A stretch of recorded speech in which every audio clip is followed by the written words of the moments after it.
Monsieur le premier adjoint maire ou commune Dieuppeul-Derklé, Madame, Monsieur, membre du conseil municipal ou commune Dieuppeul-Derklé, personnel de santé bu poste bu commune Dieuppeul-Derklé, bàjjenu gox yu commune Dieuppeul-Derklé, mbokk yi taskatu xibaar yi maa ngi leen di nuyu di leen ziar di leen jaajëfal ci bis bu rëy bi. tey jii li ñu am di ko def defe naa ni lu jar a sargal lu jar a yéene la ba nit ñi xam ko parce que njëriñ rek la fii ñu taxaw tey am na ay at ci ginnaaw beneen melukaan la amoon mais ñun bi ñu ñëw ji mairie bi dafa am lu ñu digg woon ak askan bi ñu ne leen bu ñu ñëwee ci mairie bi danañu xar suñu tànk tubéy ba am na yu mel nii kër docteur poste de santé bi ñu yëkkatiwaat relevé waat plateau technique ci loolu la ñu nekk te loolu bu ñu ko waxee ñu war koo gëm ndax li ñu gënoon a métti bi ñuy def plan de développement communal bi dafa am ñu bari ñu ñuy tasee ñu ne ñun daal dañu am jafe-jafe ak njàqare man ne leen lan mooy jafe-jafe ak njàqare bi ñu ne dañuy toll ci matu di dem visite prénatale ci poste de santé bi juróom-ñeenti weer ñuy xool suñu wér-gu-yaram xool suñu ëmb mais bu ñu demee ba war a mucc dañuy yóbbu feneen foo xam ne yeneen i loxo yeneen i nit yeneen i béréb lañ koy defee te loolu mën na indi jàqare ndax matu dafa nekk xare soxna si toll da ngay bëgg ña lay toppatoo nga xam leen nga miinal leen démb ak bërki démb yàlla def ci wërsëg def ci jàmm nga mucc ci jàmm ndax gis nañu ci réew mi ba léegi am na ñoo xam bu ñuy mucc dañ fay bàyyi bakkan wala xale ba du indaale bakkan te loolu defe naa ni war na dañ ci réew mi ëmb warta nekk jafe-jafe warta nekk xare nit ñi war nañoo ëmb dem di dikk nañu waree demee di dikk nekk ci looflaay nekk ci jàmm di def seen liggéey ba seen bisu mucc jot ñu mucc ci jàmm ak salaam yàlla dafa leen xewal looloo tax bi ñu ñëwee ñu ne war nañu def ay jéego yu mag a mag loolu nag mu tombeek CETUD di def liggéey bu mucc ayib jàppale ñu ci démb waxoon nañ leen fii waa CETUD ñoo ñu jàppale ci école yi jox xale yi donga daara yi ay jumtukaay ay fourniture jox ko maîtres yi aussi jox ñu aussi matériel boo nga xam ne moom la ñu utiliser ci école yi ak ci mairie bi mooy ay ordinateur ak ay table yàlla mi am pay yàlla na leen yàlla fay seen directeur général moo amoon yéene ak pas-pas teew fi waaye bu fi teewul mel na ni teew na fi parce que njabootam yépp teew nañ fi tey te yëkkati nañ fi kàddu bu am solo ginnaaw ñoom ki nga xam ne mooy indi matériel bi wax na leen li leen matériel bi tëddee ak matériel bii mooy matériel bu mucc ayib moom la ñu utiliser ci hôpital yi ak fépp foo xam ni nit ñi dañ fay mucc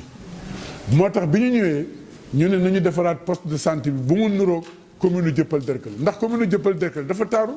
te ñu taaru ñu bëgg lu baax rek ko fi tëj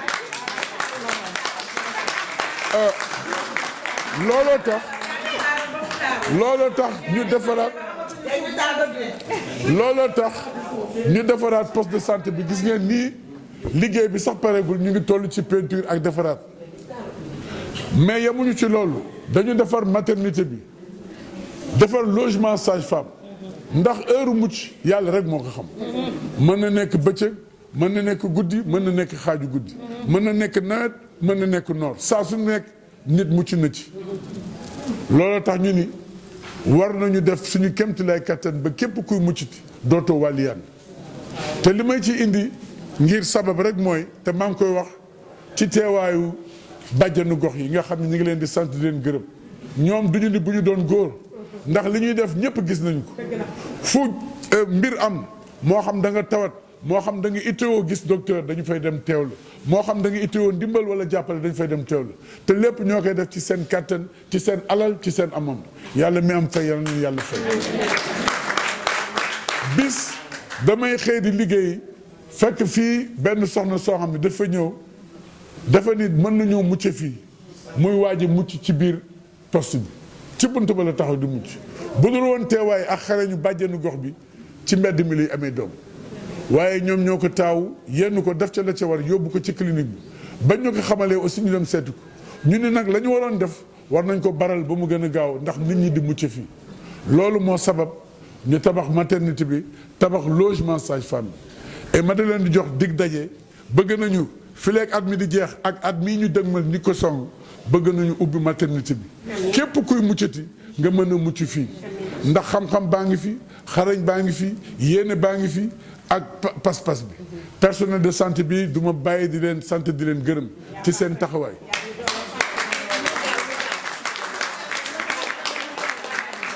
ay jàmbaar lañu jàmbaar fakkatën lañu muy guddi muy bëccëg saa yoo fi ñëwee sa aajo fayu te dañ koy faje ci yërmande ak taxawaay ak gunge tey sax xam naa bu doon bisu visite cérémonie bii pour amal ko fi dana métti ndax mbooloo mu bari ñoo fi daje ñëw di def visite foo dem dañ naan la seen poste de santé bi de hôpital yóbboowu ko dara tey nag la wax jooju gën a dëggu ndax li hôpital di am tey am nañu ko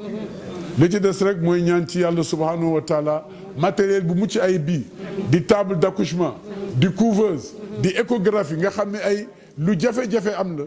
tey jii am na fii la jafe woon suñu borom indil nañu ko ba ñu am ko tey kon yàlla nañ ko jëriñoo et fournisseur bi wax na li ci doon li ñuy duggaat ci as mu bees bi ñu ubbi maternité bi képp kuy mucc mën a mucc fii ci jàmm ak salaam loolu moom la ñuy ñaan suñu borom di ci ñaan askan wi ñu jàppale ñu ci pour yéene boobu suñu borom matal ko donc ñu ngi leen di sant di leen gërëm te wax ni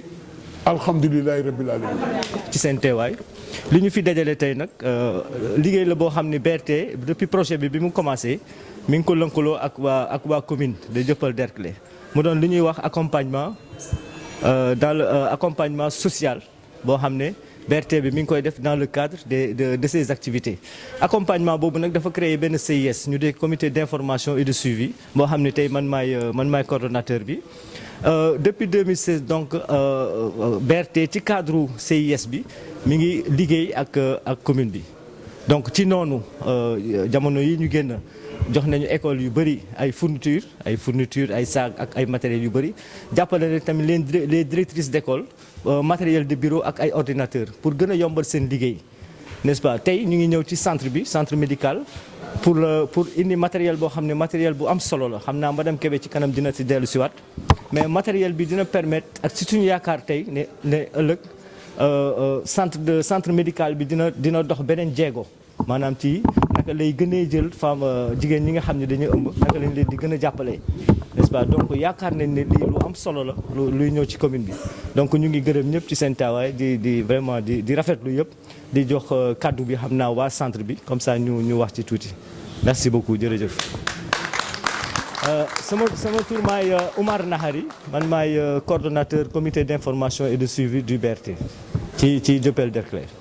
voilà merci beaucoup. donc bi ma leen nuyoo gannaaw bi ma leen nuyoo maa ngi leen di transmettre nuyoo sama directeur général ak sama coordonnateur projet bi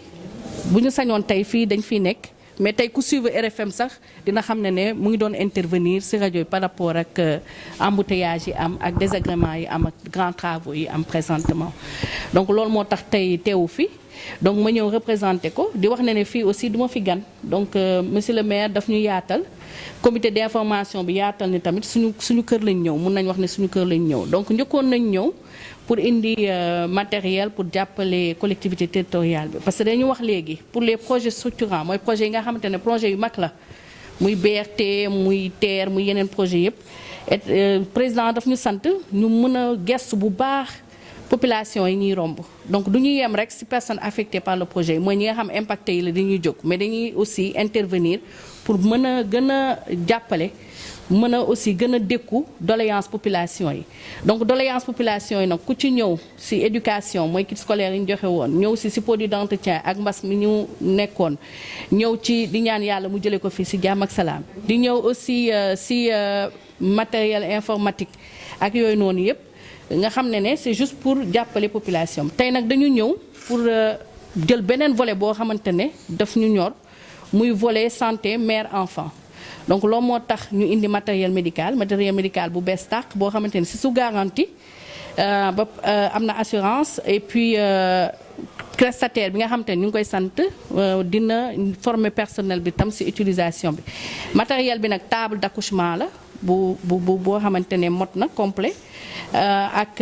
échographie ak couveuse parce que tey jii échographie dina permettre yaay ji balaa muy mucc donc visite yi mu war a def yëpp mu def ko ci jàmm donc dina soulager personnel soignant bi parce que mën nga engager ak yooyu yëpp mais boo amul matériel bu war tamit day métti donc doo mottale sa liggéey donc dinañ mën a def seen échographie dinañ mën a tamit accoucher ci jàmm mooy mucc am doom ci jàmm ba pare bu fekkee ne dañu am prématuré ñu mun ko mu jël en charge durant ses premières heures de vie donc loolu noonu pour wax ne rek dañu bëggoon toucher vraiment foo xamante ne dina mën a amal njëriñ askan bi parce que tey jii nii ñëpp dañu wax ne bëggatuñu gis nit koo xamante ne day am doom ba pare ñàkk ci bakkanam donc kon loolu mooy credo santé nekk personnel bi engagé wu pour loolu bañ a am donc ñun dañoo indi suñu yéene rek asaka yéene pour mën a jàppale si liggéey boobu noonu. donc maa ngi santaat monsieur le maire si jàppale bi parce que tey jii nii bu fi comité d'information bi et de suivi bi nekkul woon jàppale wuñu peut-être que suñu diggante population dina metti ndax travaux yi bëri na ñu ngi ciy jéggalu gas bi bëri na mais gas boobu tamit assainissement bi moo ñu sonal parce que assainissement bi bu ñu ko defarul ñun ñu defar suñu BRT ba mu jekk di si jaar bu tawee nit ñi am problème tamit loolu da ngay indi ay gàllankoor moo tax ñu ne nañ defar lépp loolu moo ñu xaw a sonal ñu ciy jéggalu nag si gas yu bëri yooyu noonu di jéggalu aussi si circulation bi ni mu xaw a xatee te di wax ne nañ ci indi ay saafara donc ñu ngi leen di sant di leen gërëm wasalaam. man maay Madame Khady Ndiaye Kébé maay chef unité environnementale et sociale du projet BRT bu CETUD waaw merci. asalaamaaleykum mbooloo mi maa ngi nuyu ñi fi nekk ñëpp di ziar ñëpp leen ñaanal jàmm di kontaan ci tey li ñu fi dajale ndax lii moom lu ñu doon néeg la bu yàgg a yàgg ndax ñun bàjjenu gox en tant que bàjjenu gox madame Ndeye Coumba Wade présidente de bàjjenu gox Dieuppeul Derklé lii dañ ci kontaan ñun ñëpp ak population bi ndax indil ñu matériel accouchement indil ñu couveuse indil ñu échographie lépp lu ñu doon soxla di ko wuti feneen ñu am ko fii ba sant yàlla di gërëm waa BRT di leen gërëm di leen sant di gërëm monsieur le maire mi nga xam ne moo ñu tabaxal suñu maternité bi yal na àgg ak jàmm ba ñu inauguré ko ndax daanaka pare na da tabax logement sage-femme nga xam ni ku matu guddi doo jaaxle fooy dem population bi dañ daan dem fu sore comme lépp mu ngi suñu wet nag macha allah kontaan nañ ci sant yàlla bu baax a baax di leen ñaanal yokkute ndax fii macha allah defaraat nañ ko ba mu baax ñun santé de la mère et de l'enfant moo ñu saf loolu lañ ñu fi tege kon nag lii bu amee duñ def lu dul kontaan ci amuñu dal lu ñuy wax lu dul sant di gërëm ICP bi di gërëm sage-femme bi di gërëm personnel de santé bi fi ne ndax yàgg nañoo ak ñoom ñun depuis 2009 ba léegi ñu ngi ak ñoom fii nekk ak ñoom du dugg ak di génn man chaque matin maa ngi ci centre bi lu fi xew xam naa ko amul dara ñoom ñëpp macha allah personnel bu engagé di gërëm waa BRT di ndax li ngeen jëkk def yóbbu ci école yi loolu lañ gën a kontaan liñ jëwati fi table accouchement couveuse loolu macha allah yal na yàlla jàppale ñu entretenir ko bu baax a baax a baax di gërëm monsieur le maire bu baax a baax ndax suñ fu fi nekkul woon lii du yëpp du mën a àgg daal mais sant yàlla bu baax a baax jërë ngeen jëf.